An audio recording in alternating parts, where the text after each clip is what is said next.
ಸಾಮ್ ಟಿವಿ ವೀಕ್ಷಕರಿಗೆಲ್ಲ ಇಂದಿನ ಸುದ್ದಿ ಸಂಚಿಕೆಗೆ ಸ್ವಾಗತ ಸುಸ್ವಾಗತ.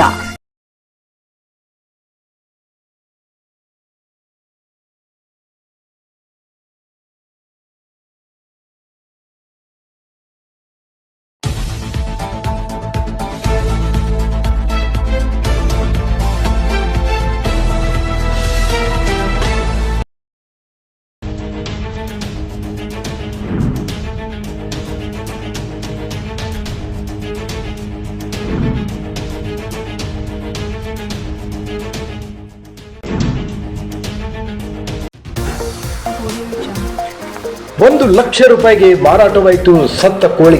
ವಿಶೇಷ ಏನಂತೀರಾ? ನೋಡಿ ಈ ವರದಿಯನ್ನ. ಮಾರುಕಟ್ಟೆಯಲ್ಲಿ ಕೋಳಿ ಮಾಂಸದ ಬೆಲೆಯಷ್ಟು ಕೆಜಿಗೆ ಸುಮಾರು ₹200-300 ಸಿಗಬಹುದು.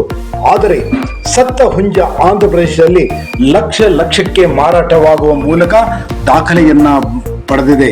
ಈ ಕೋಳಿ ವಿಶೇಷ ಏನಂದ್ರೆ ಅದು ಕೋಳಿ ಪಂದ್ಯದ ಹುಂಜವಾಗಿದೆ. ಸಾಮಾನ್ಯವಾಗಿ ವಿನಾಯಕ ಚವಿತಿ, ದೇವಿ ನವರಾತ್ರಿ ಅಥವಾ ಇತರ ಹಬ್ಬದ ದಿನಗಳಲ್ಲಿ ಲಡ್ಡು ಹರಾಜು ನಡೆಯುತ್ತದೆ. ಅಂತ ಒಂದು ಹರಾಜು ಏಲೂರಿನಲ್ಲಿ ನಡೆಯಿತು. ಆದರೆ ಸತ್ತ ಕೋಳಿಗಳ ಹರಾಜು ಸಂಕ್ರಾಂತಿ ಸಂದರ್ಭದಲ್ಲಿ ಗೋದಾವರಿ ಜಿಲ್ಲೆಗಳಲ್ಲಿ ಕೋಳಿ ರೇಸ್ ನಡೆಯುತ್ತಿದೆ.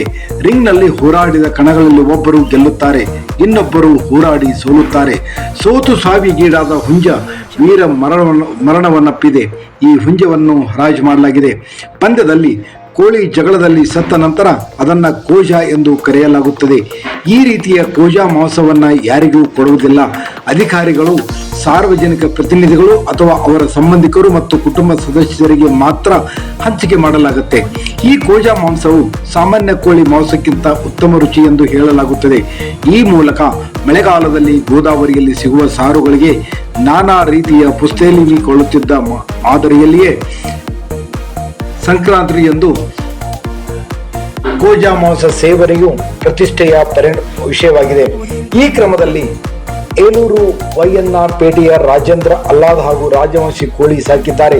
ಆದರೆ ಅವರ ಹುಂಜ ಪಂತವನ್ನ ಕಳೆದುಕೊಂಡಿತ್ತು. ವಾಸ್ತವವಾಗಿ ಗೆದ್ದವರು ಈ ಬಹುಮಾನವನ್ನು ಹೊಂದಿರಬೇಕು. ಆದರೆ ವಂಶಿ ಅವರಿಗೆ ಮತ್ತೆ ಹಣ ಕೊಟ್ಟು ವಾಪಸ್ ತೆಗೆದುಕೊಂಡರು.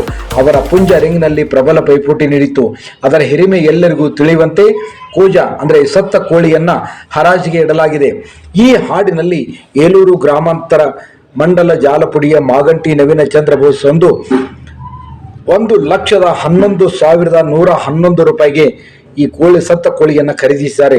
ಅಯ್ಯೋ, ಗೋದಾವರಿ ಜನ ಸಾಮಾನ್ಯರಲ್ಲ ಸ್ವಾಮಿ. ಪುಲಸಾಯನವಾಗಲಿ ಕೋಜದ ಮಾಂಸವಾಗಲಿ ತಮಗೆ ಇಷ್ಟ ಬಂದ್ರೆ ಎಷ್ಟು ಬೇಕಾದರೂ ಕೊಟ್ಟು ಖರೀದಿಸುತ್ತಾರೆ ಅಂತ ಒಂದು ವರದಿ ನಮ್ಮ ವಾಹಿನಿಗೆ ಲಭ್ಯವಾಗಿದೆ.